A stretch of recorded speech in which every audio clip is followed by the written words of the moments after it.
Jojka, to bol festival, nepali. A najlepšia bola konferencierka.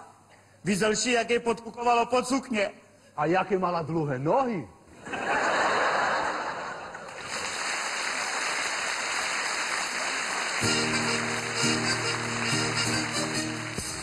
Vážení diváci, sme nútení prerušiť váš obľúbený náučno-poučený program Drišľakoviny a aj na prvom kanáli naživo odvysielať príhovor premiéra Slovenskej republiky, ktorý pripravuje náš nezávislý štvrtý kanál Smer TV4.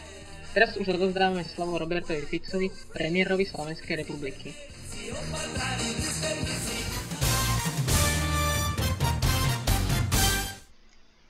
Vážení jednoobčania Slovenskej republiky, prihováram sa vám v ťažkých časoch. Určite ste si všimli, čo zo mňa spravili. Respektíve spravil jeden človek. Istý pán Šutovec. Vážené dámy a páni, tento človek, táto novinárska hiena platená židovským plátkom, okradla daňových poplatníkov doposiaľ o neuveriteľných 69 767 eur a 77 centov. Opakujem, vážené dámy a páni, 69 767 eur a 77 centov.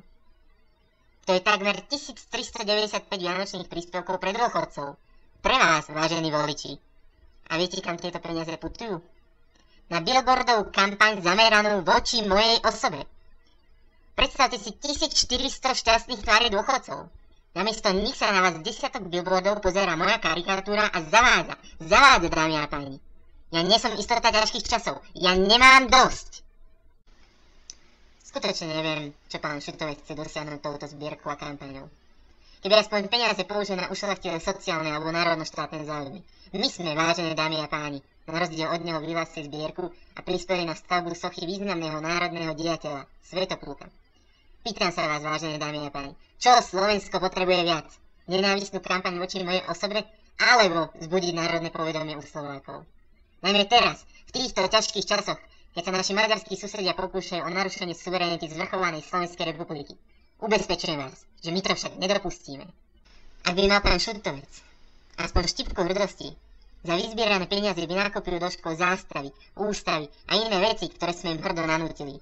Skutočne mám nič proti verejným zbierkam, ani proti slobode vyjadrovania sa. Ale upozorňujem vás. Každého občana Slovenskej republiky, ktorý sa prikloní na stranu Šutovca, budem považovať za vlastizradcu. Každé médium, ktoré ho podporí, budem pozorne sledovať. Každého novinára, ktorý ho napíše, preverí SIS. Radšej sa pozrite na opozíciu, ktorá chce prostredníctvom SMK ohroziť náš štát. Nedopustíme to. Nedajte na Šutovcovú kampaň a voľte sociálnu a národnú istotu. Ďakujem za pozornosť a príjemné sledovanie.